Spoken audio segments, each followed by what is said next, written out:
السلام علیکم۔ بسم اللہ والحمد للہ والصلاة والسلام علی رسول اللہ وعلی آلہ وصحبہ، اما بعد۔ تو دوستو، اس سے پہلے کے ایپیسوڈز میں ہم شہید کربلا کتاب میں جو باتیں پڑھ چکے ہیں اس کا مختصر طور پر خلاصہ یہ ہے کہ جب حضرت معاویہ رضی اللہ عنہ کا انتقال ہوا اور تو انتقال کے قریب میں انہوں نے یزید کو سمجھایا کہ تم جن حضرات نے تمہارے ہاتھ پر بیعت نہیں کی ہے ان سے بیعت لے لینا، البتہ ان کے احترام میں کوئی کمی نہیں آنی چاہیے، قرابت رسول کا بھی انہوں کا خیال رکھنے کی بھی انہوں نے وصیت کی۔ چنانچہ حضرت معاویہ رضی اللہ عنہ کی وفات کے بعد میں حضرت معاویہ رضی اللہ عنہ کی وفات کے بعد میں یزید نے خط لکھا ولید کو، ولید ابن عتبہ ابن ابی سفیان، جو کہ اس وقت مدینہ کا امیر بنا دیا گیا تھا۔ تو ولید کو یہ خط لکھا کہ ان حضرات سے، یعنی حضرت عبداللہ ابن زبیر، حضرت حسین ابن ابی طالب اور عبد الرحمن ابن ابو بکر، ان تمام حضرات سے بیعت لی جائے۔ تو جب یزید کا خط ان کو پہنچا، جس میں حضرت معاویہ کے انتقال کی بھی خبر تھی اور ساتھ ہی ساتھ اس کی بھی خبر تھی کہ بیعت لی جائے یزید کے ہاتھ پر، ٹھیک ہے۔ تو جب یہ خط پہنچا تو ولید نے پرانا جو امیر تھا مدینہ کا، مروان، اس کو بلایا اور اس سے مشورہ کیا کہ کیا کیا جائے، کس طرح سے بیعت لی جائے۔ تو مروان نے کہا کہ ان لوگوں کو جمع کرو اور جمع کر کے کہو کہ بیعت کریں، اگر بیعت نہ کریں تو ان کا قتل کر دو۔ تو ولید نے ان کو بلایا، حضرت حسین ابن ابی طالب، حضرت عبداللہ ابن زبیر رضی اللہ عنہ۔ تو جب حضرت عبداللہ ابن زبیر حضرت حسین کے پاس قاصد پہنچا ولید کا، تو وہ سمجھ گئے کہ کچھ بات ہے، ورنہ ایسے وقت میں اچانک حضرت حسین رضی اللہ عنہ کا ذہن یہاں تک پہنچ گیا کہ شاید حضرت معاویہ کا انتقال ہو گیا اور اس وجہ سے اب یزید نے زبردستی بلایا ہے تاکہ بیعت لے۔ خیر، حضرت حسین رضی اللہ عنہ وہاں پہنچے ہیں تو انہیں بیعت کے لیے مجبور کرنے لگا ولید اور مروان۔ حضرت حسین نے وقت مانگ لیا کہ مجھے ٹائم دیا جائے، اس نے منع کیا لیکن ولید نے پھر بھی گنجائش دے دی۔ خیر، حضرت حسین رضی اللہ عنہ نے موقع پا کر رات ہی میں مدینہ سے نکل گئے مکہ کی طرف، اور حضرت عبداللہ ابن زبیر وغیرہ بھی نکل گئے مکہ کی طرف۔ جب یہ حضرات مکہ کی طرف آ گئے، مکہ پہنچ گئے، تو حضرت حسین رضی اللہ عنہ کو راستے میں عبداللہ ابن مطیع ملے۔ انہوں نے کہا کہ مکہ ہی میں رہنا، مکہ کے علاوہ کوفہ مت جانا، وہ بڑا منحوس شہر ہے اور ان لوگوں نے آپ کے والد اور آپ کے بھائی کی بھی لاج نہیں رکھی، چہ جائے کہ آپ۔ خیر، حضرت حسین رضی اللہ عنہ جب مکہ میں پہنچ گئے تھے اور وہیں مکہ میں ہی قیام کر لیا، تو وہاں پر کوفہ والوں کو یہ خبر پہنچ گئی کہ حضرت معاویہ کی وفات ہو گئی اور حضرت حسین ابن ابی طالب، حضرت عبداللہ ابن زبیر وغیرہ نے بیعت کرنے سے انکار کر دیا۔ خیر، جب یہ خبر وہاں پہنچی ہے کوفہ، تو کوفہ والوں نے حضرت حسین رضی اللہ عنہ کو خطوط لکھے اور بہت خطوط لکھے، اور ان خطوط میں انہوں نے یہ بتانا چاہا کہ ہم لوگ یزید کو پسند نہیں کرتے، اس کی بیعت نہیں کرنا چاہتے، ہم آپ کی بیعت کرنا چاہتے ہیں، وغیرہ وغیرہ۔ حضرت حسین کو اتنے خط لکھے گئے تو، اور وفود بھی آئے، ایک تو وفود بھی کوفہ سے آئے، تو حضرت حسین کو ایک طرح سے اطمینان ہونے لگا کہ ہاں، کوفہ والے یزید کے تعلق سے اس کی حمایت میں نہیں ہے، اس کی مخالفت میں ہے۔ لیکن پھر بھی حضرت حسین رضی اللہ عنہ نے اپنے چچا زاد بھائی مسلم ابن عقیل کو بھیجا، خود نہیں گئے، تاکہ حالات کا وہاں پر جائزہ لے جا کر، اور جیسا بھی حالات ہوں تو ان کو خط کے ذریعے سے اس کی اطلاع دے دیں، اور اطلاع دینے کے بعد میں فوراً وہاں پر آ جاؤں گا اگر حالات موافق ہوئے۔ خیر، حضرت اچھا، جب یہ ولید نے حضرت حسین رضی اللہ عنہ کو مدینہ میں جب مہلت دے دی تھی، ولید جو کہ مدینہ کا امیر بنا دیا گیا تھا، تو جب یزید کو پتہ لگا کہ اس نے سستی سے کام لیا، تو اس نے ولید کو معزول کر کے اس کی جگہ پر عمرو ابن سعید کو مدینہ کا امیر بنا دیا، ٹھیک ہے۔ اور پھر اس کے پولیس افسران کے اندر حضرت عبداللہ ابن زبیر کے بھائی عمرو ابن زبیر کو شامل کیا، کیونکہ عمرو ابن زبیر اور عبداللہ ابن زبیر کی آپس میں بنتی نہیں تھی، اور تو اس کو یہ لگا کہ عمرو ابن زبیر کوئی کسر نہیں چھوڑے گا عبداللہ ابن زبیر سے دشمنی نکالنے میں۔ تو پہلے تو ان لوگوں نے مدینہ میں جو حضرات عبداللہ ابن زبیر کے حامی تھے ان پر بہت تشدد کیا، اس کے بعد میں مکہ پہنچے، اور مکہ پہنچنے کے بعد عبداللہ ابن زبیر کو بلایا مکہ کے پاس ہی سے۔ خیر، جب حضرت مسلم ابن عقیل وہاں پہنچے ہیں کوفہ، تو وہاں کوفہ میں پہنچنے کے بعد حضرت حسین رضی اللہ عنہ نے اپنا خط بھی دیا تھا، اس میں لکھا تھا کہ میں حالات سازگار ہونے پہ آؤں گا، میں نے ابھی اپنے چچا زاد بھائی مسلم ابن عقیل کو بھیجا ہے۔ مسلم ابن عقیل جو بھی ملتا وہ ان کو حضرت حسین کا یہ خط پڑھ کر سناتے، اور سب لوگ بڑے ان کے اوپر گریہ طاری ہو جاتا اور بڑے اپنی حمایت کا اظہار کرتے۔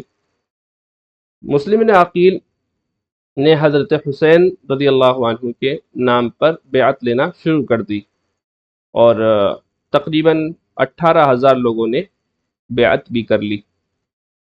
اب یہ خبر اس وقت جو کوفہ کا امیر تھا نعمان ابن بشیر ان کو لگی۔ نعمان ابن بشیر نے لوگوں کو جمع کر کے خطبہ دیا کہ دیکھو، میں کسی طرح کسی سے الجھنا نہیں چاہتا، کسی کو صرف تہمت کی بنیاد پر اس پر تشدد نہیں کرنا چاہتا، البتہ اگر مجھے پتہ چل گیا کہ کوئی امیر، یعنی امیر سے مراد یزید، اگر یزید کا کی کوئی سرکشی کرتا ہے تو میں اسے اپنی تلوار سے سیدھا کروں گا۔ تو ایک صاحب تھے ان میں جو کہ بنو امیہ کے بڑے حلیف تھے، عبداللہ ابن مسلم۔ ہاں، تو عبداللہ ابن مسلم نے یہ حرکت کی کہ اس نے یہ کہنے لگا کہ دیکھو، ان حالات کو سدھارنے کے لیے تھوڑا تشدد سے زور سے کام لینا پڑے گا، اتنے ہلکے ہلکے آرام آرام سے بولنے سے کام نہیں چلے گا۔ اور اس طرح یا تو تم، اور ان کو کمزوری کا بھی تانا دیا۔ تو نعمان ابن بشیر نے کہا کہ میں اگر اللہ کی اطاعت میں کمزور سمجھا جاؤں، یہ میرے لیے بہتر ہے کہ اللہ کی معصیت میں بہادر یا دلیر سمجھا جاؤں۔ خیر، تو عبداللہ ابن مسلم نے یہ خود اس نے کیا کیا، خود نے یزید کو خط لکھ دیا اور کہا کہ اگر کوفہ چاہتے ہو تو یہاں پر فوراً کسی قوی حاکم کو بھیجو۔ تو جب اور کئی لوگوں نے خطوط بھیجے یزید کے پاس، تو یزید نے اپنے والد حضرت معاویہ کے جو مشیر خاص تھے سرجون سے مشورہ کیا۔ سرجون کہنے لگا کہ عبید اللہ ابن زیاد کو کوفہ کا حاکم بنا دیا جائے۔ یزید کی بنتی نہیں تھی اب عبید اللہ ابن زیاد سے، تو عبید اللہ ابن زیاد سے بنتی نہیں تھی، تو سرجون نے کہا کہ اگر حضرت معاویہ یہ کہتے کہ تم بناؤ اس کو تو کیا تم مان لیتے؟ وہ کہنے لگا یزید ہاں مان لیتا۔ تو سرجون نے ایک خط نکالا جس کے اندر لکھا تھا کہ عبید اللہ ابن زیاد کو کوفہ کا امیر کیا یا کوفہ کی عمارت سپرد کی جا سکتی ہے، اس طرح کا مضمون تھا۔ خیر، یزید نے بنا دیا عبید اللہ ابن زیاد کو کوفہ کا امیر، حاکم، نہ صرف کوفہ کا بلکہ بصرہ کا بھی۔ اچھا، جب حضرت مسلم ابن عقیل نے بیعت لی تھی تو ان کو اندازہ ہو گیا تھا کہ حالات سازگار ہیں، تو انہوں نے حضرت حسین کو انہی کے بولنے کے مطابق دعوت خط لکھ دی، یعنی خط لکھ دی دعوت، جس میں دعوت دی کہ کوفہ آ جائیے، اور بہت بڑے لوگ یہاں پر آپ کے حامی ہیں، بہت کثیر تعداد میں، اور آپ آئیں گے تو پورا حجاز آپ کی بیعت کر لے گا۔ خیر، وہ خط لکھنے کے بعد، روانہ کر دینے کے بعد، حالات بالکل الٹے ہونا شروع ہو گئے، اور اس کے بعد میں اہل بصرہ کے نام پر جو حضرت حسین ابن ابی طالب نے خط لکھا تھا، وہ بھی ابن زیاد کو پتہ چل گیا اور اس نے جو قاصد تھا اس خط کو لانے والا اس کو بھی قتل کر دیا۔ اب اس کے آگے سے ہم مطالعہ کریں گے ابن زیاد کوفہ میں، ٹھیک ہے۔ ابن زیاد کوفہ میں، اس کے بعد ابن زیاد اپنے ساتھ مسلم ابن عمر باہلی اور شریک ابن عور کو ساتھ لے کر کوفہ کی طرف روانہ ہو گیا۔ کوفہ کے لوگ پہلے سے حضرت حسین رضی اللہ عنہ کی آمد کے منتظر تھے، اور ان میں بہت سے لوگ حضرت حسین کو پہچانتے بھی نہ تھے۔ جب ابن زیاد کوفہ میں پہنچا تو ان لوگوں نے سمجھا کہ یہی حسین رضی اللہ عنہ ہیں۔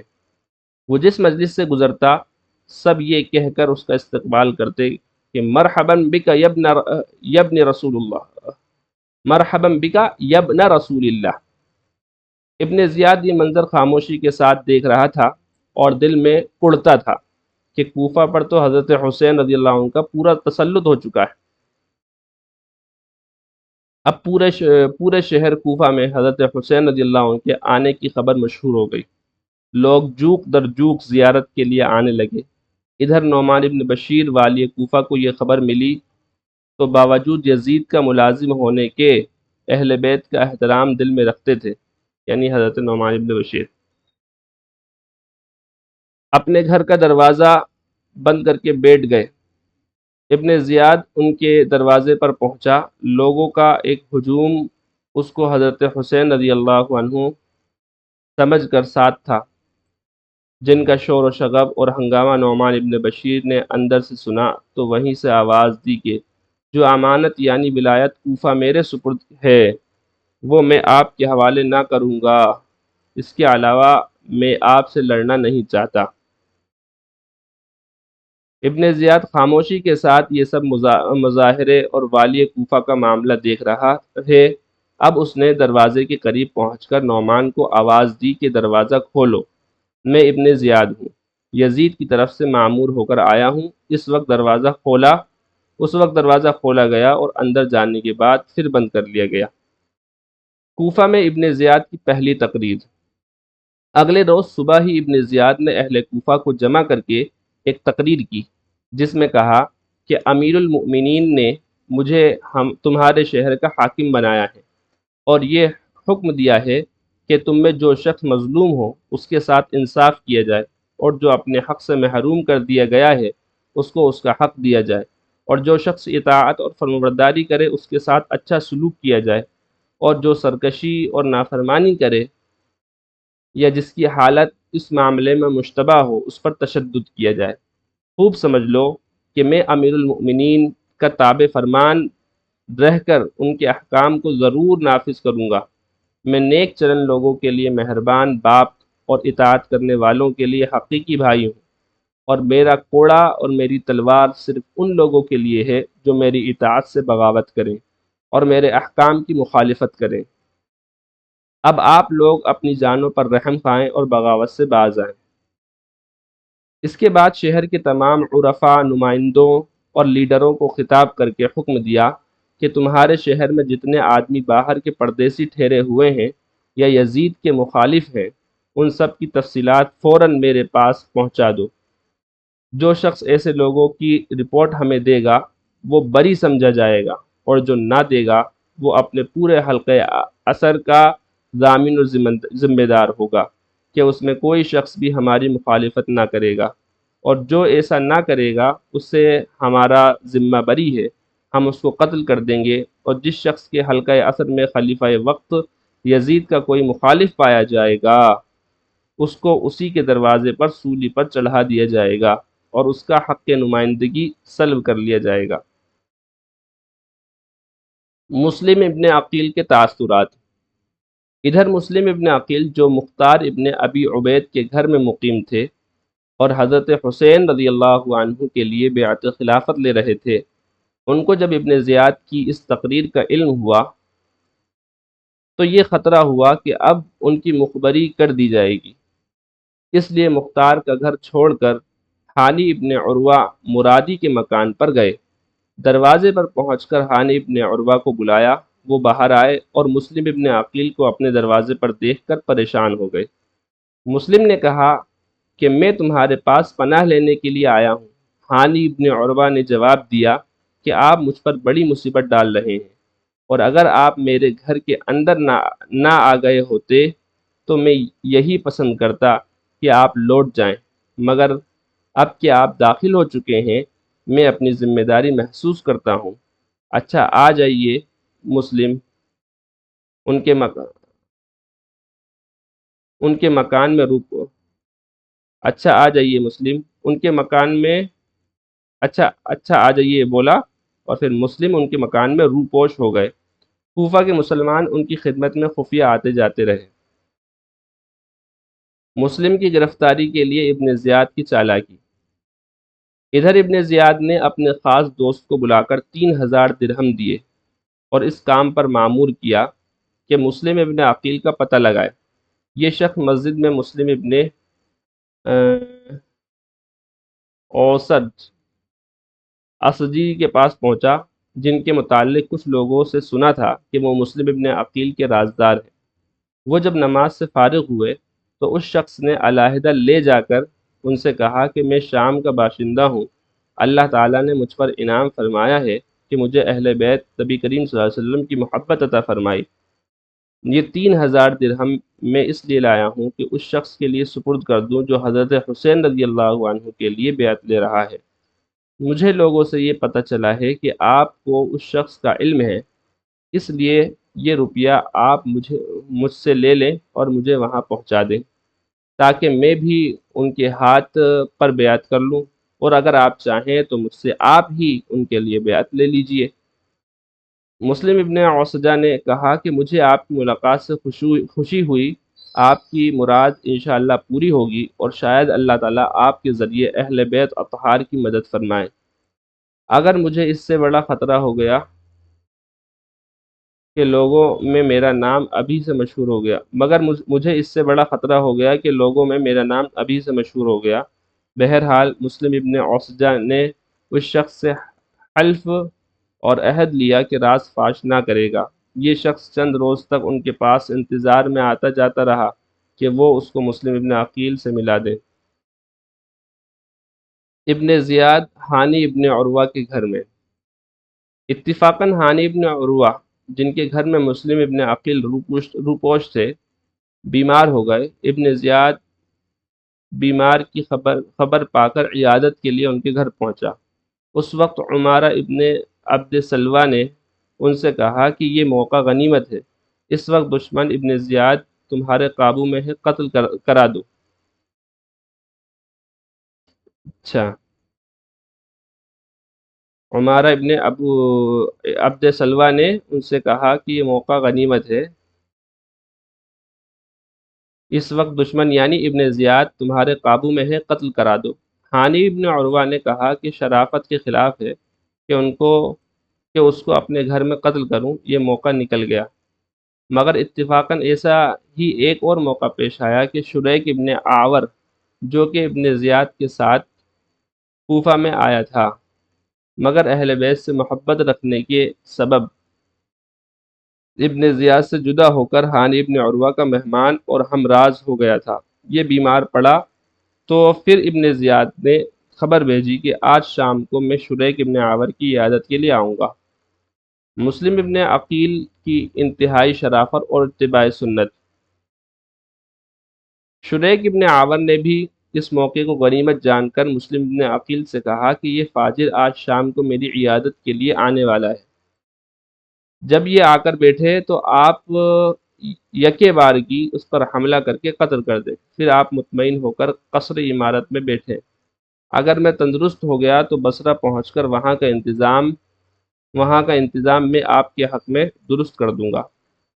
شام ہوئی اور ابن زیاد کے آنے کا وقت ہوا تو مسلم ابن عقیل اندر جانے لگے۔ اس وقت شریک نے ان سے کہا کہ آج موقع کو نہ دینا، آج موقع کو ہاتھ سے نہ دینا، جب وہ بیٹھ جائے تو فوراً قتل کر دینا۔ مگر اس وقت بھی ان کے میزبان ہانی ابن عروہ نے کہا کہ مجھے یہ پسند نہیں کہ وہ میرے گھر میں مارا جائے۔ یہاں تک کہ ابن زیاد آ گیا اور شریک کے مزاج پرسی شروع کی۔ شریک نے قصدن بات کو طول دیا اور جب دیکھا کہ مسلم ابن عقیل باہر نہیں آتے تو ایک شعر پڑھا، ما تنظرون بسلمى لا تحیون، تم سلمہ کے متعلق کیا انتظار کرتے ہو، اس کو سلام کیوں نہیں کرتے، اور بار بار یہ شعر پڑھنے لگے۔ ابن زیاد نے سمجھا کہ بیماری کی وجہ سے حواس میں اختلال ہے کہ بے جوڑ باتیں کر رہے ہیں۔ ہانی ابن عروہ سے پوچھا، انہوں نے کہا جی ہاں، اس بیماری میں ان کا یہی حال ہے، کبھی کبھی ہذیان کی باتیں کرنے لگتے ہیں۔ ابن زیاد کے ساتھ مہران بھی آیا تھا، وہ تاڑ گیا اور ابن زیاد کو اشارہ کیا، یہ فوراً وہاں سے اٹھ گیا۔ اس کے جانے کے بعد مسلم ابن عقیل باہر آئے تو شریک نے پوچھا کہ آپ نے یہ موقع کیوں گنوا دیا، اور اس شخص کو قتل کے لیے آپ کے لیے کیا معنی تھا، یعنی کہ کیوں آپ نے اس کو قتل نہیں کیا؟ مسلم ابن عقیل رضی اللہ عنہ نے فرمایا، دو خصلتیں معنی ہو گئیں۔ اول تو یہ کہ میں جس شخص کے گھر میں مہمان ہوں وہ پناہ گزی ہوں، وہ اس کو پسند نہیں کرتے۔ دوسرے، ایک حدیث جو حضرت علی کرم اللہ وجہہ نے مجھے سنائی کہ رسول اللہ صلی اللہ علیہ وسلم نے فرمایا کہ ایمان حیلے کے ساتھ اچانک قتل کرنے سے منع فرماتا ہے۔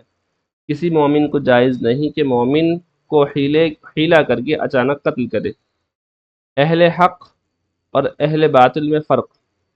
یہاں یہ بات قابل ملاحظہ ہے کہ مسلم ابن عقیل رضی اللہ عنہ کو اپنی موت سامنے نظر آ رہی ہے، اور نہ صرف اپنی موت بلکہ اپنے پورے خاندان اہل بیت کی موت، اور اس کے ساتھ ایک صحیح اسلامی مقصد کی ناکامی دیکھ رہے ہیں۔ اور جس شخص کے ہاتھوں یہ سب کچھ ہونے والا ہے وہ اس طرح اس کے قابو میں ہے کہ بیٹھے بیٹھے اسے ختم کر سکتے ہیں، مگر اہل حق اور خصوصاً اہل بیت اطہار جو جوہر شرافت اور تقاضائے اتباع سنت دیکھنے اور یاد رکھنے کے قابل ہے کہ اس وقت بھی ان کا ہاتھ نہیں اٹھتا۔ یہی اہل حق کی علامت ہے کہ وہ اپنی ہر حرکت و سکون اور ہر قدم پر سب سے پہلے یہ دیکھتے ہیں کہ اللہ تعالیٰ اور اس کے رسول صلی اللہ علیہ وسلم کے نزدیک ہمارا یہ قدم صحیح ہے یا نہیں، اور اگر کتاب و سنت سے یا تقاضائے شرافت سے ان کی اجازت نظر نہیں آتی تو اپنا سب کچھ قربان کرنے اور مقصد کو نظر انداز کرنے کے لیے تیار ہو جاتے ہیں۔ اس کے بعد شریک تو اسی بیماری میں 3 روز کے بعد انتقال کر گئے۔ اب جس شخص کو ابن زیاد نے 3000 روپے دے کر مسلم ابن عقیل کے پیچھے لگایا تھا، اور وہ مسلم ابن اوسجہ کے پاس برابر آمد و رفت رکھتا تھا، بالآخر ایک روز مسلم ابن اوسجہ نے اس کو مسلم ابن عقیل سے ملا دیا۔ اس نے جا کر مسلم ابن عقیل کے ہاتھ پر حضرت حسین رضی اللہ عنہ کے لیے بیعت کی اور 3000 درہم ان کو دے دیے، اور اب روزانہ ان کے پاس آنے جانے لگا، اور اس راستے مسلم ابن عقیل کی نقل و حرکت اور تمام راز ابن زیاد کے پاس پہنچنے لگے۔ ہانی ابن عروہ کی گرفتاری۔ اب جبکہ ابن زیاد پر پوری طرح راز فاش ہو گیا اور معلوم ہو گیا کہ ہانی ابن عروہ نے مسلم کو پناہ دے رکھی ہے، تو اس کو ہانی کی فکر ہوئی۔ لوگوں سے کہا کہ یہ کیا بات ہے کہ بہت دنوں سے ہانی ابن عروہ ہم سے نہیں ملے۔ لوگوں نے بیماری کا عذر بتایا، مگر اس کو تو گھر کے بھیدی نے سب کچھ بتا رکھا تھا۔ اس نے کہا نہیں، ایسا نہیں ہے، وہ مرض سے اچھے ہو چکے ہیں، گھر کے دروازے پر پہرے کے لیے بیٹھے رہتے ہیں۔ آپ لوگ جاؤ اور ان کو سمجھاؤ کہ وہ اپنی ذمہ داریوں کو سمجھیں اور ہمارے پاس آئیں۔ یہ لوگ ہانی کے پاس پہنچے، حالات کی نزاکت بتلا کر کہا کہ آپ ہمارے ساتھ چلیے۔ ہانی نے اپنے آپ کو مجبور پایا اور ان کے ساتھ چلنے کے لیے سوار ہو گئے۔ جب قصر عمارت کے قریب پہنچے تو ان کو احساس ہوا کہ آج میرے لیے خیر نہیں۔ آنے والوں میں ان کے عزیز حسان ابن اسما بھی تھے۔ ان سے کہا کہ مجھے اپنے بارے میں خطرہ ہے۔ حسان نے جواب دیا کہ آپ بالکل فکر نہ کریں، میں تو کوئی خطرہ محسوس نہیں کرتا۔ وجہ یہ تھی کہ حسان ان واقعات سے بالکل بے خبر تھے۔ یہ لوگ ہانی کو ساتھ لیے ہوئے قصر عمارت میں داخل ہوئے تو ابن زیاد نے قاضی کوفہ شریح سے کہا کہ ایک خائن کو خود اس کے پاؤں نے یہاں تک پہنچا دیا۔ جب قریب آئے تو ابن زیاد نے شعر پڑھا، ارید حیاتہ و یرید قتلی، یعنی میں تو اس کی زندگی چاہتا ہوں اور وہ میرے قتل کی در پہ ہے۔ ہانی نے کہا یہ کیا بات ہے؟ ابن زیاد نے کہا کہ کیا آپ یہ جانتے ہیں کہ ہم ان سازشوں سے بے خبر ہیں جو امیر المؤمنین کے خلاف آپ کے گھر میں ہو رہی ہیں؟ آپ نے مسلم ابن عقیل کو اپنے گھر میں ٹھہرایا ہوا ہے اور اس کے واسطے اسلحہ اور رضاکار جمع کر رہے ہیں۔ ہانی نے انکار کیا اور گفتگو طویل ہوئی، تو ابن زیاد نے اس اپنے جاسوس کو سامنے کر دیا جس کے ذریعے خبریں پہنچی تھیں۔ یہ ماجرا دیکھ کر ایک دفعہ تو ہانی ششدر رہ گئے، پھر ذرا سنبھل کر بولے۔ ہانی کی شرافت اپنے مہمان کو سپرد کرنے سے انکار۔ میری بات سنیے، یعنی ہانی کہنے لگے، میری بات سنیے اور اس کو سچ مانیے، میں واللہ آپ سے جھوٹ نہ بولوں گا۔ واقعہ یہ ہے کہ بخدا نہ میں نے مسلم ابن عقیل کو بلایا، نہ مجھے ان کے معاملے کی کوئی خبر تھی۔ اچانک ان کو اپنے دروازے پر بیٹھا ہوا دیکھا اور مجھ سے میرے گھر مہمان ہونے کے لیے کہا۔ مجھے ان کی بات رد کرنے سے حیا مانے ہوئی اور اس کی وجہ سے مجھ پر بہت سی ذمہ داریاں عائد ہو گئیں۔ میں نے مجبور ہو کر اپنے گھر میں داخل کیا اور مہمان بنا لیا، اور اگر اب آپ مجھ پر اطمینان کریں تو میں اپنے گھر جاؤں اور ان کو اپنے گھر سے نکال دوں اور آپ کے پاس آ جاؤں۔ ابن زیاد نے کہا کہ خدا کی قسم، آپ مجھ سے اس وقت تک جدا نہیں ہو سکتے جب تک مسلم نے عقیل کو میرے سپرد نہ کر دے۔ ہانی نے کہا میں ہرگز ایسا نہیں کر سکتا کہ اپنے مہمان کو تمہارے سپرد کر دوں اور تم اسے قتل کر دو۔ حاضر مجلس مسلم ابن عمر باہلی نے ابن زیاد سے کہا کہ مجھے اجازت دیجیے، میں انہیں سمجھاتا ہوں۔ علیحدہ لے گئے اور کہا کہ کیوں اپنے آپ کو ہلاک کرتے ہو؟ مسلم کو ان کے سپرد کر دو، یہ لوگ سب آپس میں بھائی بھائی ہیں، ایک دوسرے سے نمٹ لیں گے، قتل نہ کریں گے اور نہ کوئی نقصان پہنچائیں گے۔ اس معاملے میں نہ آپ کی کوئی رسوائی ہے نہ عار۔ ہانی نے کہا اس سے زیادہ کیا رسوائی ہو سکتی ہے کہ میں اپنے مہمان کو اس کے دشمن کے حوالے کر دوں؟ بخدا اگر کوئی میرا مددگار بھی نہ ہوتا اور میں تنہا ہوتا، جب بھی اپنے مہمان کو اپنی زندگی میں اس کے سپرد نہ کرتا۔ ہانی ابن عروہ پر تشدد اور مار پیٹ۔ جب ہانی کی یہ پختگی دیکھی تو ابن زیاد اور اس کے مصاحب خاص مہران نے ہانی کے بال پکڑ کر ان کو مارنا شروع کیا، یہاں تک کہ ان کی ناک اور منہ سے خون بہنے لگا، اور کہا کہ اب بھی تم مسلم کو ہمارے حوالے کر دو ورنہ تمہیں قتل کر دیں گے۔ ہانی نے کہا میرا قتل کر دینا تیرے لیے آسان نہیں، اگر ایسا کرو گے تو تمہارے قصر عمارت کو تلواریں گھیر لیں گی۔ اس پر ابن زیاد اور برا فروختہ ہوا اور مار پیٹ شدید کر دی۔ اسما ابن خارجہ جو ہانی کو گھر سے بلا کر لائے تھے اور ان کو اطمینان دلایا تھا کہ آپ کوئی فکر نہ کریں، وہ اس وقت کھڑے ہوئے اور سختی سے ابن زیاد کو کہا کہ اے غدار، تو نے ہمیں ایک شخص کو لانے کے لیے کہا، جب ہم اسے لے آئے تو تو نے ان کا یہ حال کر دیا۔ اس پر ابن زیاد نے ہاتھ روکا۔ ہانی کی حمایت نے ابن زیاد کے خلاف ہنگامہ۔ ادھر شہر میں یہ مشہور ہو گیا کہ ہانی ابن عروہ قتل کر دیے گئے۔ جب یہ خبر عمرو ابن حجاج کو پہنچی تو وہ قبیلہ مزجج کے بہت سے نوجوان کو ساتھ لے کر موقع پر پہنچے اور ابن زیاد کے مکان کا محاصرہ کیا۔ اب تو ابن زیاد کو فکر پڑ گئی۔ قاضی شریح کو کہا کہ آپ باہر جا کر لوگوں کو بتلائیں کہ ہانی ابن عروہ صحیح سالم ہیں، قتل نہیں کیے گئے، میں خود ان کو دیکھ کر آیا ہوں، اور شریح کے ساتھ ایک اپنا آدمی بطور جاسوس لگا دیا کہ وہ ابن زیاد کے کہنے کے خلاف کوئی بات نہ کریں۔ قاضی شریح کا یہ قول سن کر عمرو ابن حجاج نے اپنے ساتھیوں سے کہہ دیا کہ اب اطمینان ہے، تم واپس چلے جاؤ۔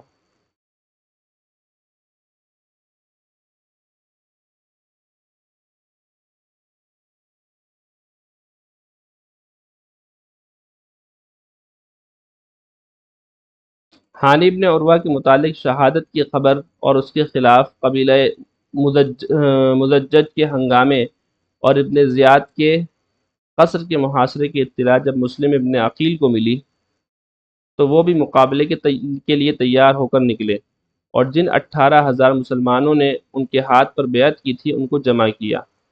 4,000 آدمی جمع ہو گئے اور جمع ہوتے جا رہے تھے۔ یہ لشکر ابن زیاد کے قصر عمارت کی طرف بڑھا تو ابن زیاد نے قصر کے دروازوں کو مقفل کر دیا۔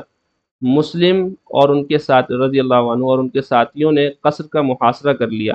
مسجد اور بازار ان لوگوں سے بھر گیا جو ابن زیاد کے مقابلے پر آئے تھے، اور شام تک ان میں اضافہ ہوتا رہا۔ ابن زیاد کے ساتھ قصر عمارت میں صرف 30 سپاہی اور کچھ خاندان کے سادات تھے۔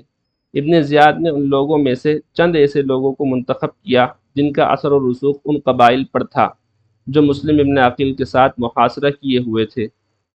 ان کو کہا، تم باہر جا کر اپنے اپنے حلقہ اثر کے لوگوں کو مسلم ابن عقیل کا ساتھ دینے سے روکو، مال و حکومت کا لالچ دلا کر یا حکومت کی سزا کا خوف دلا کر، جس طرح بھی ممکن ہو ان کو مسلم سے جدا کر دو۔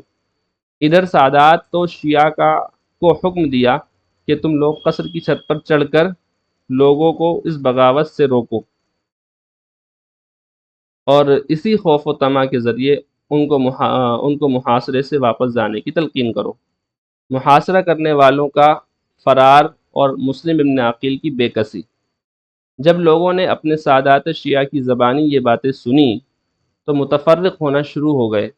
عورتیں اپنے بیٹوں بھائیوں کو محاذ سے واپس بلانے کے لیے آنے لگیں، یہاں تک کہ مسجد میں ابن عقیل کے ساتھ صرف 30 آدمی باقی رہ گئے۔ یہ صورتحال دیکھ کر مسلم بھی یہاں سے واپس ابواب کندہ کی طرف چلے۔ جب وہ دروازے پر پہنچے تو دیکھا کہ ان کے ساتھ ایک آدمی بھی نہ رہا تھا۔ مسلم ابن عقیل تنہا کوفہ کی گلی کوچوں میں سراسیمہ پھرتے تھے، اب کہاں جائیں؟ بالآخر کندہ کی عورت طوعہ کے گھر پہنچے۔ ان کے لڑکے بلال اسی ہنگامے میں باہر گئے ہوئے تھے اور دروازے پر واپسی کا انتظار کر رہی تھی۔ مسلم نے اس سے پانی مانگا، پانی پی کر وہیں بیٹھ گئے۔ عورت نے کہا کہ آپ پانی پی چکے، اب اپنے گھر جائیے۔ مسلم خاموش رہے۔ اسی طرح 3 مرتبہ یہی کہا اور مسلم خاموش رہے۔ تو پھر اس نے ذرا سختی سے کہا کہ میں آپ کو دروازے پر بیٹھنے کی اجازت نہیں دوں گی، آپ اپنے گھر جائیے۔ اس وقت مسلم نے مجبور ہو کر کہا کہ اس شہر میں نہ میرا کوئی گھر ہے نہ خاندان، تو کیا تم مجھے پناہ دو گی؟ میں مسلم ابن عقیل ہوں رضی اللہ عنہ۔ میرے ساتھیوں نے دھوکہ کیا۔ عورت کو رحم آ گیا اور مسلم کو اپنے گھر میں داخل کر لیا اور شام کا کھانا پیش کیا۔ مسلم نے نہ کھایا اور اسی عرصے میں عورت کے لڑکے بلال واپس آ گئے۔ دیکھا کہ ان کی والدہ بار بار کمرے کے اندر جاتی ہیں۔ بات پوچھی تو عورت نے اپنے لڑکے سے بھی چھپایا۔ اس نے اصرار کیا تو اس شرط پر بتلا دیا کہ کسی سے اس کا اظہار نہ کرے۔ اس طرف ابن زیاد نے جب دیکھا کہ لوگوں کا شور و شغب قصر کے گرد نہیں ہے تو اپنے سپاہی کو بھیجا کہ دیکھو کیا حال ہے۔ اس نے آ کر بیان کیا کہ میدان صاف ہے، کوئی نہیں۔ اس وقت ابن زیاد اپنے قصر سے اتر کر مسجد میں آیا اور منبر کے گرد اپنے خواص کو بٹلایا اور اعلان کرایا کہ سب لوگ مسجد میں جمع ہو جائیں۔ مسجد بھر گئی تو ابن زیاد نے یہ خطبہ دیا: ابن عقیل بیوقوف استغفر اللہ، ابن عقیل بیوقوف جاہل نے جو کچھ کیا وہ تم نے دیکھ لیا۔ اب ہم یہ اعلان کرتے ہیں کہ ہم جس شخص کے گھر میں ابن عقیل کو پائیں گے ہمارا ذمہ اس سے بری ہے، اور جو کوئی ان کو ہمارے پاس پہنچائے گا اس کو انعام ملے گا۔ اور اپنی پولیس کے افسر حسین ابن نمیر کو حکم دیا کہ شہر کے تمام گلی کوچوں کے دروازوں پر پہرہ لگا دو، کوئی باہر نہ جا سکے، اور پھر سب گھروں کی تلاشی لو۔ اس تلاشی کے درمیان جب اس عورت کے لڑکے بلال نے محسوس کیا کہ بالآخر وہ ہمارے گھر سے گرفتار کیے جائیں گے تو اس نے خود مخبری کر کے عبد الرحمن ابن محمد ابن اشعث کو اس کا پتہ بتلا دیا۔ اس نے اپنے باپ محمد ابن اشعث کو اور اس نے ابن زیاد کو اس کی اطلاع دے دی، یعنی اس لڑکے نے عورت کے لڑکے نے عبد الرحمن ابن محمد ابن اشعث کو بتایا، اور پھر عبد الرحمن کے باپ محمد ابن اشعث نے ابن زیاد کو اس کی اطلاع کر دی۔ ابن زیاد نے محمد بن اشعث کی سرکردگی میں 70 سپاہیوں کا ایک دستہ ان کی گرفتار کرنے کے لیے بھیج دیا۔ مسلم ابن عقیل کا 70 سپاہیوں سے تنہا مقابلہ۔ مسلم ابن عقیل رضی اللہ عنہ نے جب ان کی آوازیں سنی تو تلوار لے کر دروازے پر آ گئے اور سب کا مقابلہ کر کے ان کو دروازے سے نکال دیا۔ وہ لوگ پھر لوٹے تو پھر مقابلہ کیا، اس مقابلے میں زخمی ہو گئے، مگر ان کے قابو میں نہ آئے۔ یہ لوگ چھت پر چڑھ گئے اور پتھر برسانے شروع کیے اور گھر میں آگ لگا دی۔ مسلم ابن عقیل ان کے سب حربوں کا تنہا دلیرانہ مقابلہ کر رہے تھے کہ محمد ابن اشعث نے ان کے قریب ہو کر پکارا کہ میں تمہیں امن دیتا ہوں، اپنی جان کو ہلاک نہ کرو، میں تم سے جھوٹ نہیں بول رہا، یہ لوگ تمہارے چچا زاد بھائی ہیں، نہ تمہیں قتل کریں گے نہ ماریں گے۔ مسلم ابن عقیل رضی اللہ عنہ کی گرفتاری۔ مسلم ابن عقیل رضی اللہ عنہ تنہا 70 سپاہیوں کا مقابلہ کرتے ہوئے وہاں سے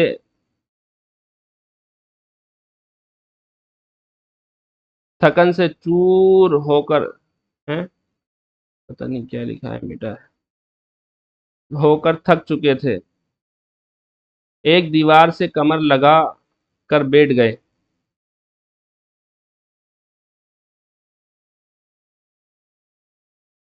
ان کو ایک سواری پر سوار کر دیا گیا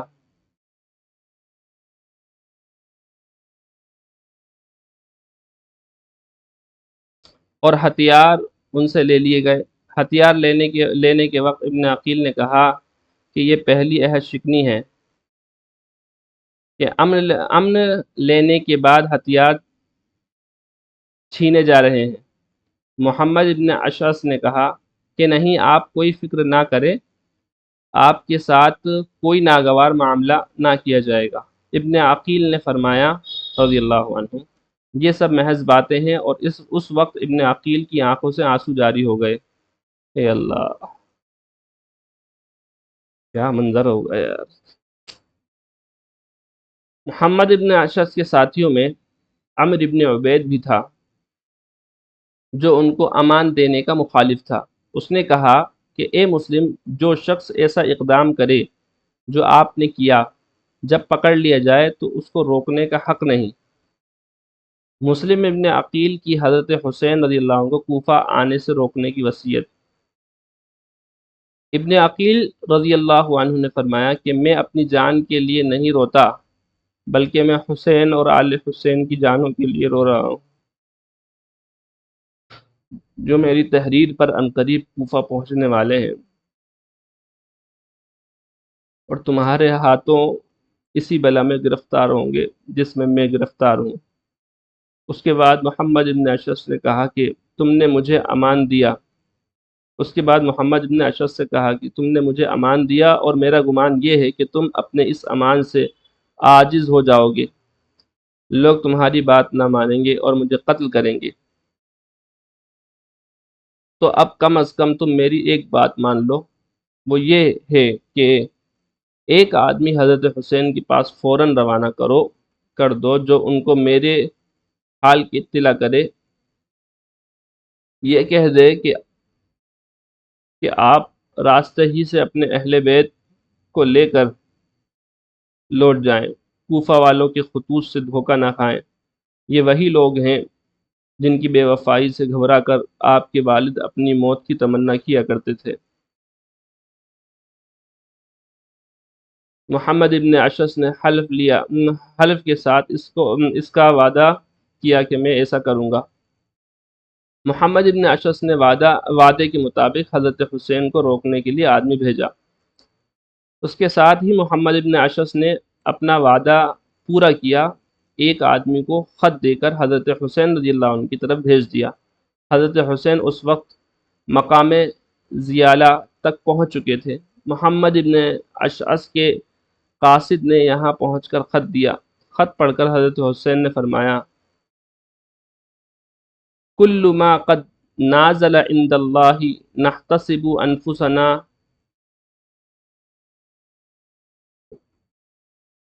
وفساد امتنا۔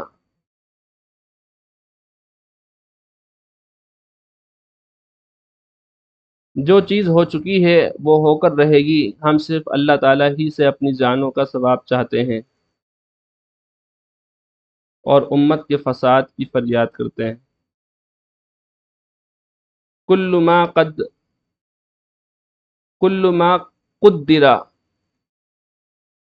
جو چیز ہو چکی، کل ما قدر نازل عند اللہ، نہیں، کل ما قدر نازل عند اللہ نحتسب انفسنا وفساد امتنا، یہ ہے صحیح بات۔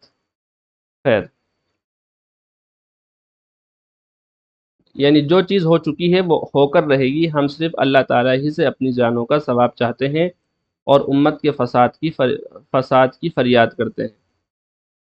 الغرض، یہ خط پا کر بھی حضرت حسین رضی اللہ عنہ نے اپنا ارادہ ملتوی نہیں کیا اور جو عزم کر چکے تھے اس کو لیے ہوئے آگے بڑھتے رہے۔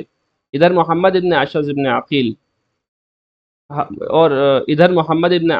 ابن عقیل رضی اللہ عنہ کو لے کر قصر عمارت میں داخل ہوئے اور ابن زیاد کو اطلاع دی کہ میں ابن عقیل کو امان دے کر آپ کے پاس لایا ہوں۔ ابن زیاد نے غصے سے کہا کہ تمہیں امان دینے سے کیا واسطہ؟ میں نے تمہیں گرفتار کرنے کے لیے بھیجا تھا یا امان دینے کے لیے؟ محمد ابن اشعث خاموش رہ گئے۔ ابن زیاد نے ان کے قتل کا حکم دے دیا۔ مسلم ابن عقیل کی شہادت اور وصیت۔ مسلم ابن عقیل پہلے ہی سے سمجھے ہوئے تھے کہ محمد ابن اشعث کا امن دینا کوئی چیز نہیں، ابن زیاد مجھے قتل کرے گا۔ مسلم رضی اللہ عنہ نے کہا، مجھے وصیت کرنے کی مہلت دو۔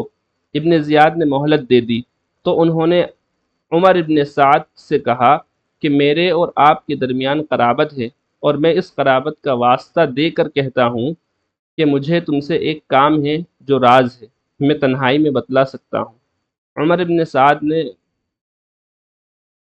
اس کو سننے کی ہمت نہ کی۔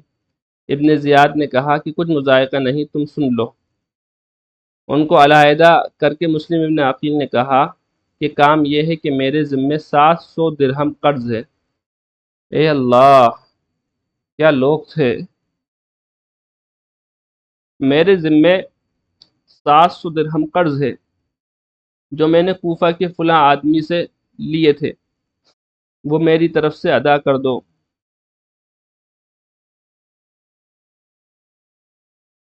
دوسرا کام یہ ہے کہ حسین کے پاس رضی اللہ عنہ ایک آدمی بھیج کر ان کو راستے سے واپس کر دو۔ عمر ابن سعد نے ابن زیاد سے ان کی وصیت پورا کرنے کی اجازت مانگی تو اس نے کہا کہ بے شک امین آدمی کبھی خیانت نہیں کرتا، تم ان کا قرض ادا کر سکتے ہو۔ باقی رہا حسین کا معاملہ، سو اگر وہ ہمارے مقابلے کے لیے نہ آئے تو ہم بھی ان کے مقابلے کے لیے نہ جائیں گے، اور اگر وہ آئے تو ہم مقابلہ کریں گے۔ مسلم ابن عقیل اور ابن زیاد کا مکالمہ۔ ابن زیاد نے کہا کہ اے مسلم، تم نے بڑا ظلم کیا کہ مسلمانوں کا نظم مستحکم اور ایک کلمہ تھا، سب ایک امام کے تابع تھے، تم نے آ کر ان میں تفرقہ ڈالا اور لوگوں کو اپنے امیر کے خلاف بغاوت پر آمادہ کیا۔ مسلم ابن عقیل نے فرمایا کہ معاملہ یہ نہیں، بلکہ اس شہر کوفہ کے لوگوں نے خطوط لکھے کہ تمہارے باپ نے ان کے نیک اور شریف لوگوں کو قتل کر دیا، ان کا خون ناحق بہائے، اور یہاں کی عوام پر کسریٰ و قیصر جیسی حکومت کرنی چاہیے، اس لیے ہم اس پر مجبور ہوئے کہ عدل قائم کرنے اور کتاب و سنت کے احکام نافذ کرنے کی طرف لوگوں کو بلائیں اور سمجھائیں۔ اس پر ابن زیاد اور زیادہ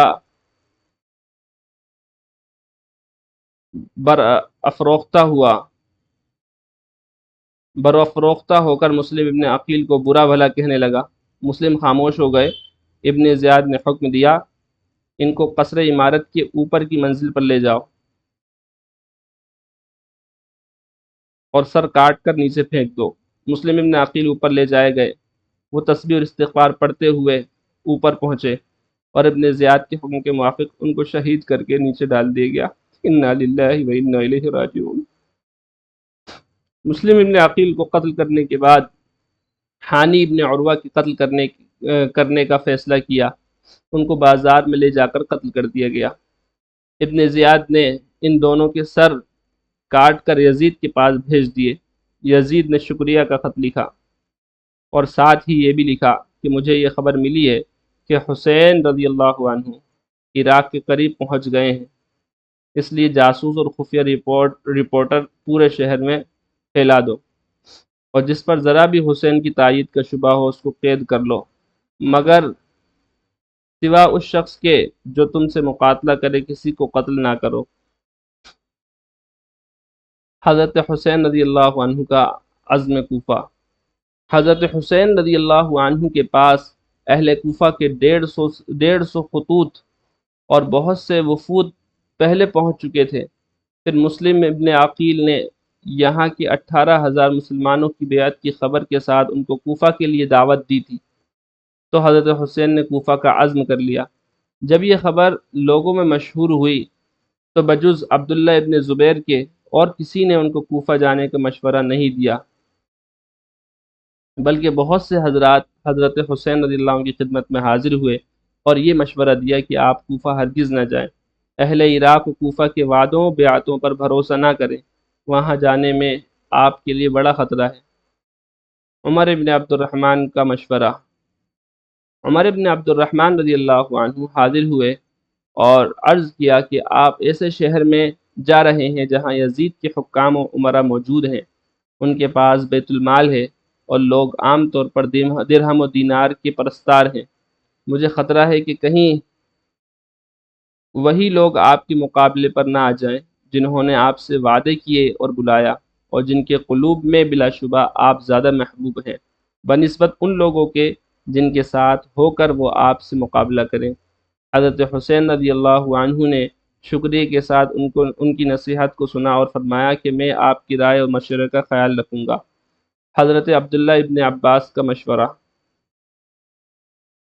ابن عباس رضی اللہ عنہ کو جب حضرت حسین رضی اللہ عنہ کے اس ارادے کی اطلاع ہوئی تو تشریف لائے اور فرمایا کہ میں یہ خبریں سن رہا ہوں، ان کی کیا کیا حقیقت ہے، آپ کا کیا ارادہ ہے؟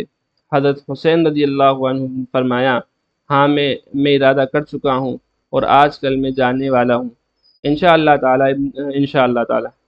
ابن عباس رضی اللہ عنہ نے فرمایا، بھائی میں اس سے آپ کو خدا کی پناہ میں دیتا ہوں، خدا کے لیے آپ مجھے یہ بتلائیں کہ آپ کسی ایسی قوم کے لیے جا رہے ہیں جنہوں نے اپنے اوپر مسلط ہونے والے امیر کو قتل کر دیا ہے،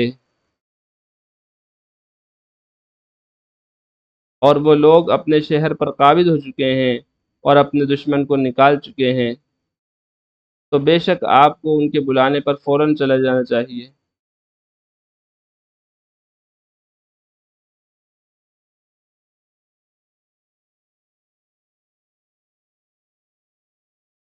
اگر وہ آپ کو ایسی حالت میں بلا رہے ہیں، یعنی ابن عباس نے فرمایا، بھائی میں اس سے آپ کو خدا کی پناہ میں دیتا ہوں، خدا کے لیے آپ مجھے یہ بتلائیں کہ آپ کسی ایسی قوم کے لیے جا رہے ہیں جنہوں نے اپنے اوپر مسلط ہونے والے امیر کو قتل کر دیا ہے، اور وہ لوگ اپنے شہر پر قابض ہو چکے ہیں اور اپنے دشمن کو نکال چکے ہیں، تو بے شک آپ کو ان کے بلانے پر فوراً چلے جانا چاہیے۔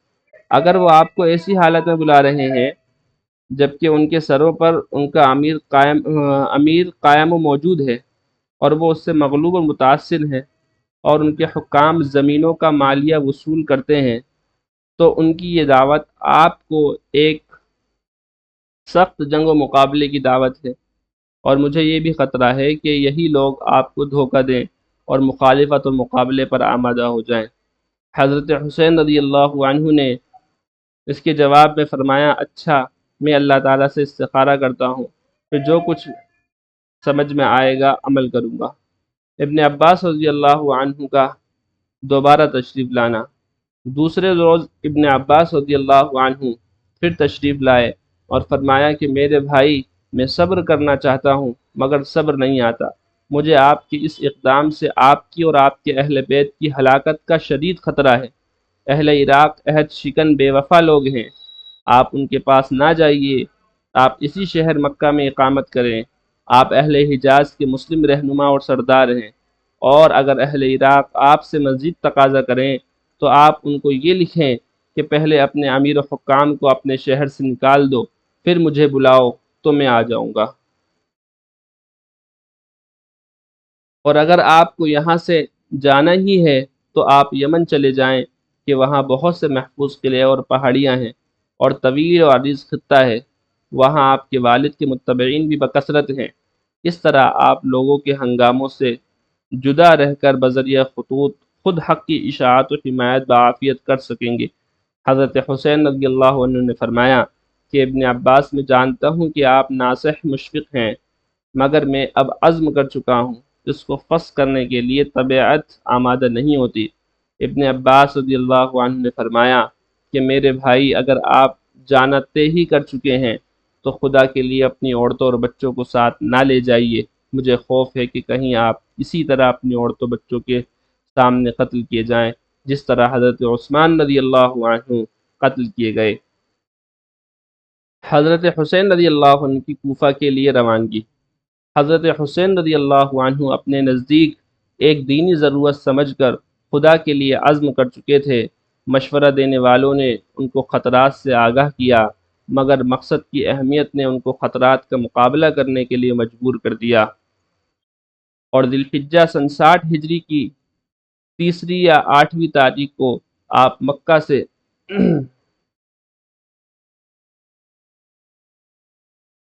ذی الحجہ سن 60 ہجری کی تیسری یا 8ویں تاریخ کو آپ مکہ سے کوفہ کے لیے روانہ ہو گئے۔ اس وقت یزید کی طرف سے مکہ کا حاکم عامر بن سعید بن عاص مقرر تھا۔ اس کو ان کی روانگی کی خبر ملی تو چند آدمی راستے پر ان کو روکنے کے لیے بھیجے۔ حضرت حسین نے واپسی سے انکار فرمایا اور آگے بڑھ گئے۔ فرزدق شاعر کی ملاقات اور حضرت حسین کا ارشاد۔ راستے میں فرزدق شاعر عراق کی طرف سے آتا ہوا ملا۔ حضرت حسین رضی اللہ عنہ کو دیکھ کر پوچھا کہ کہاں کا قصد ہے؟ حضرت حسین رضی اللہ عنہ نے بات کاٹ کر ان سے پوچھا کہ یہ بتلاؤ کہ اہل عراق و کوفہ کو تم نے کس حال میں چھوڑا ہے؟ فرزدق نے کہا، اچھا ہوا آپ نے ایک واقف حال تجربے کار سے بات پوچھی۔ میں آپ کو بتلاتا ہوں کہ اہل عراق کے قلوب تو آپ کے ساتھ ہیں، مگر ان کی تلواریں بنی امیہ کے ساتھ ہیں، اور تقدیر آسمان سے نازل ہوتی ہے اور اللہ تعالیٰ جو چاہتا ہے کرتا ہے۔ حضرت حسین رضی اللہ عنہ نے فرمایا کہ تم سچ کہتے ہو۔ فرمایا، للہ الامر ما یشاء وکل یوم وکل یوم ربنا وکل یوم ربنا فی شأن، ان نزل القضاء نحب فنحمد اللہ وهو المستعان على اداء الشکر، وان حال القضاء دون الرجاء فلم يعتد من كان الحق نیته والتقوى سریرته۔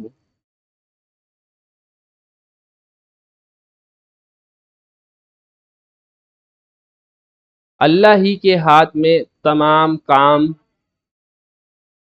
اللہ ہی کے ہاتھ میں ہے تمام کام، وہ جو چاہتا ہے کرتا ہے، اور ہمارا رب ہر روز نئی شان میں ہے۔ اگر تقدیر الہی ہماری مراد کے موافق ہوئی تو اللہ تعالیٰ کا شکر کریں گے، اور ہم شکر کرنے میں بھی اسی کی اعانت طلب کرتے ہیں کہ ادائے شکر کی توفیق دے۔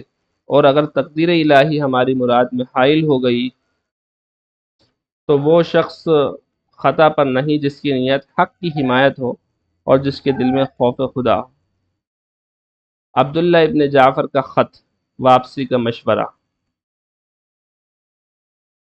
عبداللہ ابن جعفر نے جب حضرت حسین کی روانگی کی خبر پائی تو ایک خط لکھ کر اپنے بیٹوں کے ہاتھ روانہ کیا، تیزی سے پہنچے اور راستے میں حضرت حسین کو دیں۔ خط کا مضمون یہ تھا: میں خدا کے لیے آپ سے سوال کرتا ہوں کہ آپ میرا خط پڑھتے ہی مکہ کی طرف لوٹ آئیں۔ میں محض خیر خواہانہ عرض کر رہا ہوں، مجھے آپ کی ہلاکت کا خطرہ ہے اور خوف ہے کہ آپ کے سب اہل بیت اور اصحاب کو ختم کر دیا جائے، اور اگر خدا نخواستہ آپ آج ہلاک کیے ہو گئے تو زمین کا نور بجھ جائے گا، کیونکہ آپ مسلمانوں کے پیشوا اور ان کی آخری امید ہیں۔ آپ چلنے میں جلدی نہ کریں، اس خط کے پیچھے میں خود بھی آ رہا ہوں، میرا انتظار فرمائیں۔ والسلام۔ یہ خط لکھ کر عبداللہ ابن جعفر نے پہلے یہ کام کیا کہ یزید کی طرف سے والی مکہ عمر ابن سعید کے پاس تشریف لے گئے اور اس سے کہا کہ آپ حضرت حسین کے لیے ایک پروانہ امان لکھ دیں اور ان سے اس کا بھی وعدہ تحریری دے دیں کہ اگر وہ واپس آ جائیں تو ان کے ساتھ مکہ میں اچھا سلوک کیا جائے گا۔ عامل مکہ عامر ابن سعید نے پروانہ لکھ دیا اور عبداللہ ابن جعفر کے ساتھ اپنے بھائی یحییٰ ابن سعید کو بھی حضرت حسین کی طرف بھیجا۔ یہ دونوں راستے میں جا کر حضرت حسین سے ملے اور عمرو ابن سعید کا خط ان کو سنایا اور اس کی کوشش کی کہ لوٹ جائیں۔ اس وقت حضرت حسین رضی اللہ عنہ نے ان کے سامنے اپنے اس عزم کی ایک وجہ بیان کی۔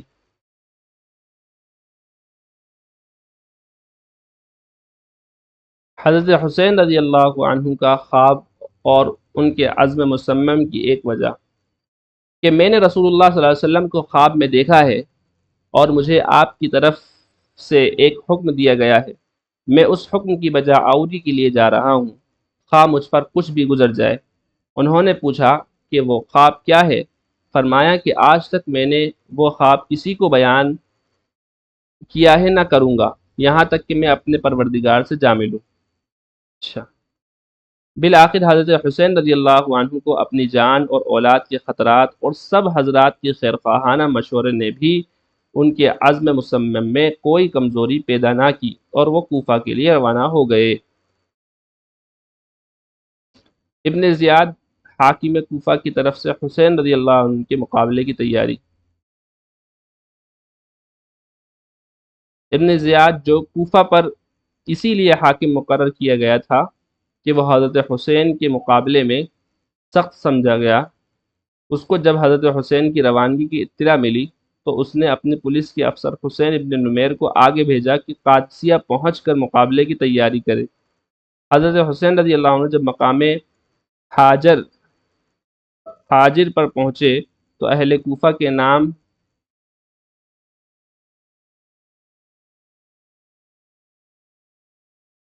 ایک خط لکھ کر قیس ابن مسرید کے ہاتھ روانہ کیا۔ خط میں اپنے آنے کی اطلاع اور جس کام کے لیے ان کو اہل کوفہ نے بلایا تھا اس میں پوری کوشش کرنے کی ہدایت تھی۔ کوفہ والوں کے نام حضرت حسین کا خط اور قاصد کی دلیرانہ شہادت۔ قیس جب یہ خط لے کر قادسیہ تک پہنچے تو یہاں ابن زیاد کی پولیس کے انتظامات تھے، ان کو گرفتار کر کے ابن زیاد کے پاس بھیج دیا گیا۔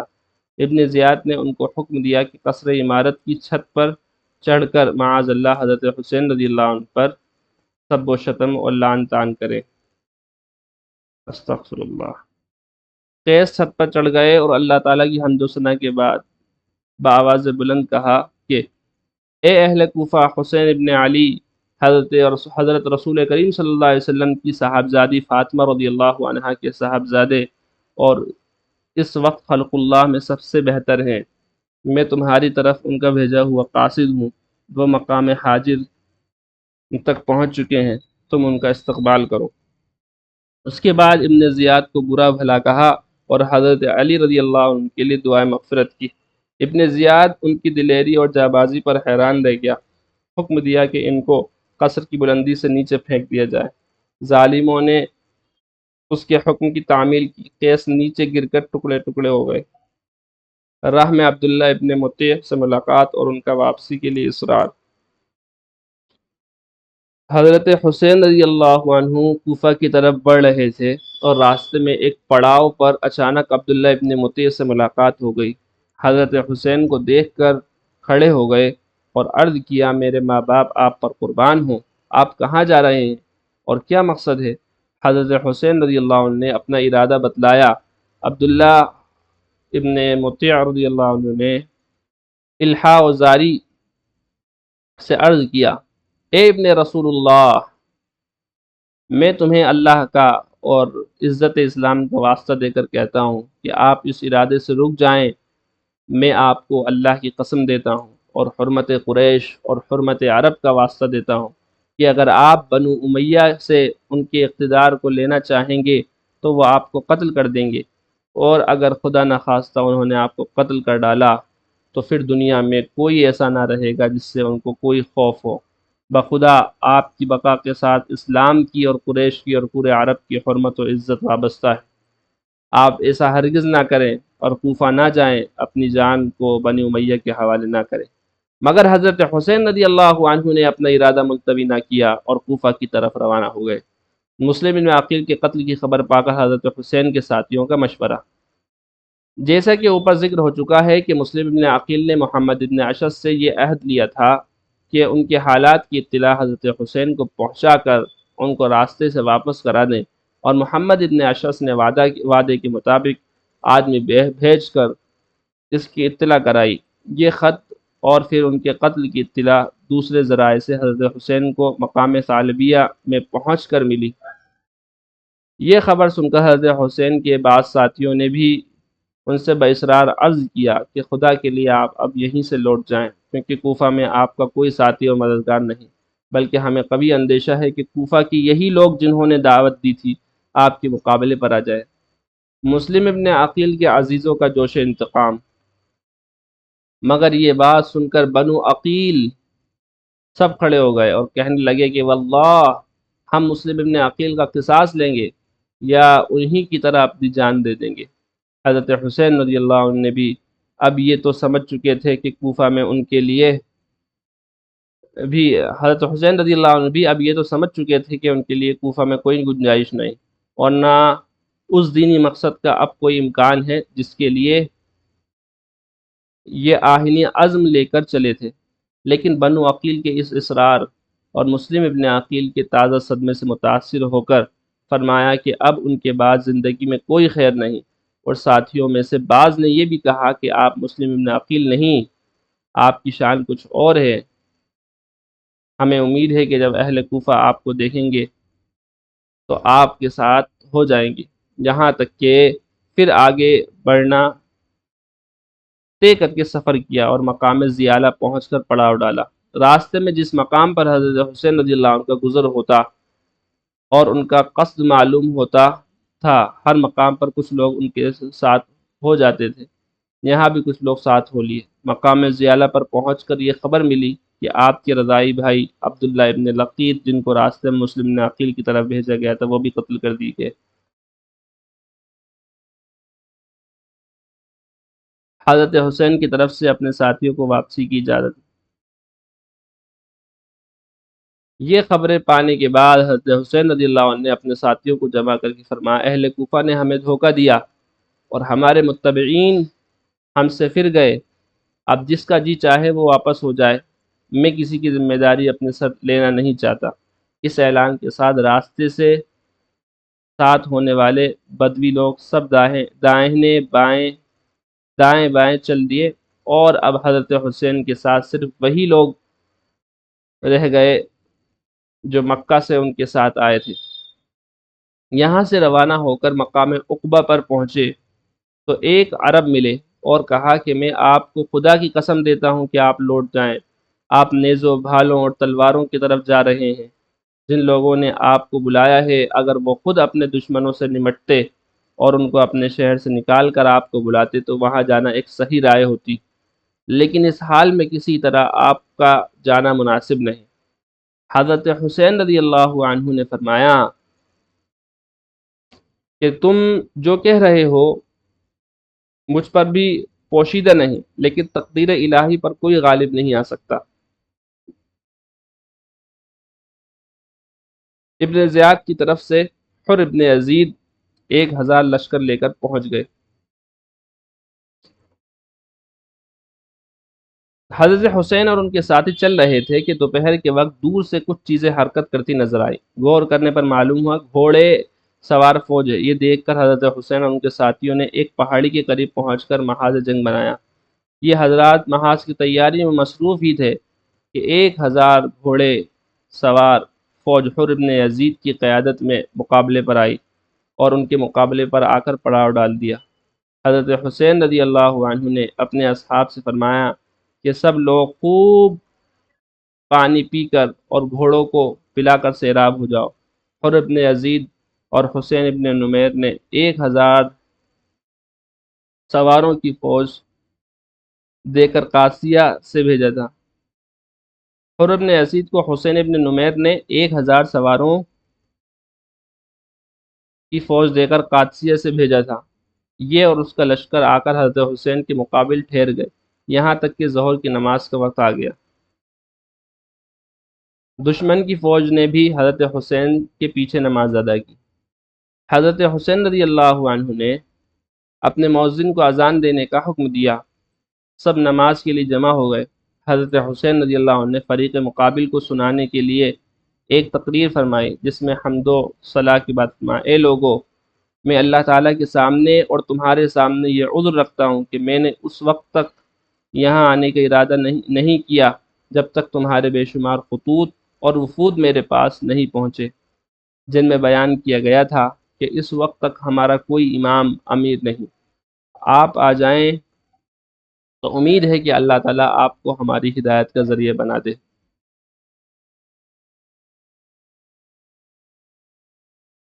میں تمہارے بلانے پر آ گیا۔ اب اگر تم اپنے وعدوں اور عہدوں پر قائم ہو تو میں تمہارے شہر کوفہ میں جاتا ہوں، اور اگر اب تمہاری رائے بدل گئی ہے اور میرا آنا تمہیں ناگوار ہے تو میں جہاں سے آیا تھا وہیں واپس چلا جاتا ہوں۔ تقریر سن کر سب خاموش رہے۔ حضرت حسین رضی اللہ عنہ نے مؤذن کو اقامت کہنے کا حکم دیا اور حر ابن یزید سے خطاب کر کے فرمایا کہ تم اپنے لشکر کے ساتھ علیحدہ نماز پڑھو گے یا ہمارے ساتھ؟ حر نے کہا کہ نہیں، آپ ہی نماز پڑھائیں، ہم سب آپ کے پیچھے نماز پڑھیں گے۔ حضرت حسین رضی اللہ عنہ نے نماز ظہر پڑھائی اور پھر اپنی جگہ تشریف لے گئے۔ حر ابن یزید اپنی جگہ چلے گئے۔ اس کے بعد نماز عصر کا وقت آیا تو پھر حضرت حسین نے نماز پڑھائی اور سب شریک جماعت ہوئے۔ عصر کے بعد حضرت حسین رضی اللہ عنہ نے ایک خطبہ دیا۔ میدان جنگ میں حضرت حسین کا دوسرا خطبہ۔ خطبے میں حمد و ثنا کے بعد فرمایا، اے لوگو، اگر تم اللہ سے ڈرو اور اہل حق کا حق پہچانو تو وہ اللہ تعالیٰ کی رضا کا سبب ہوگا۔ ہم اہل بیت اس خلافت کے لیے ان لوگوں سے زیادہ حقدار ہیں جو حق کے خلاف اس کا دعویٰ کرتے ہیں اور تم پر ظلم و جور کی حکومت کرتے ہیں، اور اگر تم ہمیں ناپسند کرتے ہو اور ہمارے حق سے جاہل ہو اور اب تمہاری رائے وہ نہیں رہی جو تمہارے خطوط میں لکھی تھی اور تمہارے قاصدوں نے مجھ تک پہنچائی تھی تو میں لوٹ جاتا ہوں۔ اس وقت حر ابن یزید نے کہا کہ ہمیں ان خطوط و وفود کی کچھ خبر نہیں کہ وہ کیا ہیں اور کس نے لکھے۔ حضرت حسین رضی اللہ عنہ نے 2 تھیلے خطوط سے بھرے نکالے اور ان کو ان لوگوں کے سامنے انڈیل دیا۔ حر نے کہا کہ بہرحال ہم ان خطوط کے لکھنے والے نہیں، اور ہمیں امیر کی طرف سے یہ حکم ملا ہے کہ ہم آپ کو اس وقت تک نہ چھوڑیں جب تک ابن زیاد کے پاس کوفہ نہ پہنچا دیں۔ حضرت حسین رضی اللہ عنہ نے جواب دیا کہ اس سے تو موت بہتر ہے۔ اس کے بعد حضرت حسین نے اپنے ساتھیوں کو حکم دیا کہ سوار ہو جائیں اور واپس لوٹ جائیں، مگر اب حر ابن یزید نے اس ارادے سے روکا تو حضرت حسین کی زبان سے نکلا، تمہاری ماں تمہیں روئے، تم کیا جانتے ہو؟ حر ابن یزید نے کہا کہ بخدا اگر تمہارے سوا کوئی اور دوسرا آدمی میری ماں کا نام لیتا تو میں اسے بتا دیتا اور اس کی ماں کا اسی طرح ذکر کرتا، لیکن تمہاری ماں کو برائی کے ساتھ ذکر کرنا کسی کی قدرت میں نہیں۔ حضرت حسین رضی اللہ عنہ نے فرمایا کہ اچھا بتاؤ تمہارا کیا ارادہ ہے؟ حر ابن یزید نے کہا کہ ارادہ یہ ہے کہ آپ کو ابن زیاد کے پاس پہنچا دوں۔ حضرت حسین رضی اللہ عنہ نے فرمایا تو پھر میں تمہارے ساتھ ہرگز نہ جاؤں گا۔ حر نے کہا کہ تو پھر میں بخدا آپ کو نہ چھوڑوں گا۔ کچھ دیر تک یہی رد و قد ہوتی رہی۔ حر ابن یزید کا اعتراف ہے۔ پھر حر نے کہا کہ مجھے آپ سے قتال کرنے کا حکم نہیں دیا گیا، بلکہ حکم یہ ہے کہ میں آپ سے اس وقت تک جدا نہ ہوں جب تک آپ کو کوفہ نہ پہنچا دوں۔ اس لیے آپ ایسا کر سکتے ہیں کہ کوئی ایسا راستہ اختیار کریں جو نہ کوفہ پہنچائے اور نہ مدینہ، یہاں تک کہ میں ابن زیاد کو خط لکھوں اور آپ بھی یزید کو یا ابن زیاد کو لکھیں۔ شاید اللہ تعالیٰ میرے لیے کوئی ایسا مخلص پیدا کر دیں کہ آپ دونوں مقاتلہ، ایسا مخلص یعنی چھٹکارے کا راستہ پیدا کر دیں کہ میں آپ کے مقاتلے اور آپ کی ایذا سے بچ جاؤں۔ اس لیے حضرت حسین رضی اللہ عنہ نے عزیب اور قادسیہ کے راستے سے بائیں جانب چلنا شروع کر دیا اور حر ماں اپنے لشکر کے ان کے ساتھ چلتا رہا۔ اسی اثناء میں حضرت حسین نے پھر ایک خطبہ دیا جس میں حمد و ثنا کے بعد فرمایا، اے لوگو، رسول اللہ صلی اللہ علیہ وسلم نے فرمایا ہے کہ جو شخص کسی ایسے بادشاہ کو دیکھے جو اللہ کے حرام کو حلال سمجھے اور اللہ کے عہد کو توڑے، سنت رسول اللہ کی مخالفت کرے، اللہ کے بندوں کے ساتھ گناہ اور ظلم و عدوان کا معاملہ کرے، اور یہ شخص اس کے ایسے افعال و اعمال دیکھنے کے باوجود کسی قول و فعل سے اس کی مخالفت نہ کرے، تو اللہ تعالیٰ کے ذمہ ہے کہ اس کو بھی اسی ظالم بادشاہ کے ساتھ اسی مقام یعنی دوزخ میں پہنچا دیں گے۔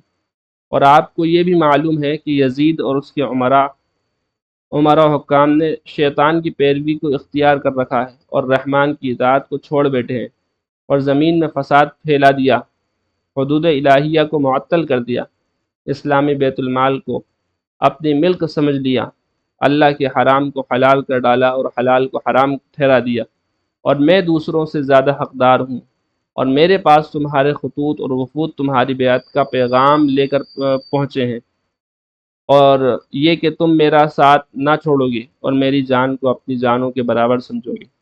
اب اگر تم اپنی بیعت پر قائم ہو تو ہدایت پاؤ گے۔ میں رسول کریم صلی اللہ علیہ وسلم کے لخت جگر فاطمہ کا بیٹا ہوں۔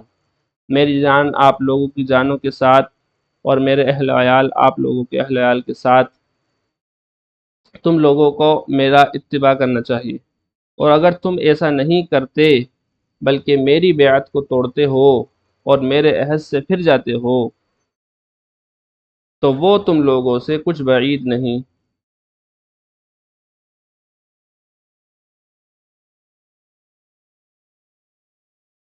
کیونکہ یہی کام تم میرے باپ علی اور بھائی حضرت حسن اور چچا زاد بھائی مسلم ابن عقیل کے ساتھ کر چکے ہو۔ اللہ اکبر۔ اور وہ آدمی بڑا فریب میں ہے جو تمہارے عہد و پیمان سے دھوکہ کھائے، سو تم نے خود اپنا آخرت کا حصہ ضائع کر دیا اور اپنے حق میں ظلم کیا، اور جو شخص بیعت کر کے توڑتا ہے وہ اپنے نقصان کرتا ہے، اور قریب ہے کہ اللہ تعالیٰ مجھے تم سے مستغنی فرما دے۔ والسلام۔ خود ابن یزید نے خطبہ سن کر کہا کہ میں آپ کو اپنی جان کے بارے میں خدا کی قسم دیتا ہوں، کیونکہ میں یقین کے ساتھ جانتا ہوں کہ اگر آپ قتال کریں گے تو قتل کیے جائیں گے۔ حضرت حسین رضی اللہ عنہ نے فرمایا کہ کیا تم مجھ کو موت سے ڈرانا چاہتے ہو؟ جو میں کہہ رہا ہوں اس پر توجہ نہیں دیتے۔ میں آپ کے جواب میں صرف وہی کہہ سکتا ہوں جو رسول اللہ صلی اللہ علیہ وسلم کی امداد کے لیے نکلنے والے ایک صحابی نے اپنے بھائی کی نصیحت کے جواب میں کہا تھا۔ بھائی نے اس سے کہا کہ تم کہاں جاتے ہو، قتل کر دیے جاؤ گے، تو اس صحابی نے جواب میں یہ شعر پڑھے، سأمضی وما بالموت عار علی الفتى فإن عشت لم أندم وإن مت لم علم۔ خیر یہ پورا شعر ہے۔ سأمضی وما بالموت عار علی الفتى اذا ما نوى خیرا وجاہد مسلما، یعنی میں اپنے ارادے کو پورا کروں گا اور موت کسی جوان کے لیے کوئی عار نہیں، جبکہ اس کی نیت خیر ہو اور مسلمان ہو کر جہاد کر رہا ہو۔ پھر اگر میں زندہ رہ گیا تو نادم نہ ہوں گا، اور اگر مر گیا تو قابل ملامت نہ ہوں گا، اور تمہارے لیے اس سے بڑی ذلت کیا ہے کہ ذلیل و خوار ہو کر زندہ رہو۔ حر ابن یزید کچھ تو پہلے سے اہل بیت کا احترام دل میں رکھتا تھا، کچھ خطبوں سے متاثر ہو رہا تھا۔ یہ کلام سن کر ان سے علیحدہ ہو گیا اور ساتھ ساتھ چلنے لگا۔ آج بس اتنا ہی۔